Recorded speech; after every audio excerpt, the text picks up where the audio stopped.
Before the opening bell, U.S. indices closing lower on Monday as investors switched their focus to the presidential debate.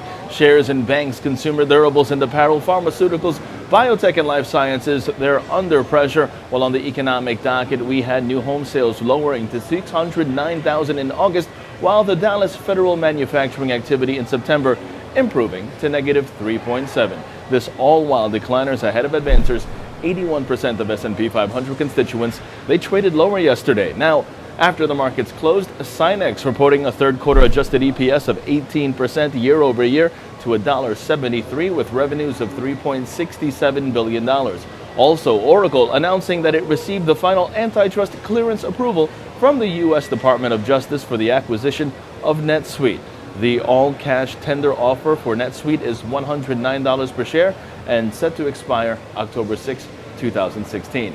Turning overseas, Asian markets rebounding today. The Nikkei up 0.84%, the Hang Seng up 1.09%, China CSI 300 up 0.64%, and South Korea's Kospi up just about 0.75%. European markets, they are trading lower, and U.S. futures calling for a slightly higher start. In terms of expectations today, Nike first quarter EPS seen at 56 cents on sales of approximately $8.9 billion. Cintas first quarter EPS seen at $1.08 on sales of approximately $1.3 billion. While on the economic docket, 9 o'clock in the morning, July S&P Core Logic CS US HPI month over month. That's due out. We also have at 9:45 the September market U.S. Services PMI and Composite PMI reads. While at 10 o'clock in the morning, we had the September Consumer Confidence Index.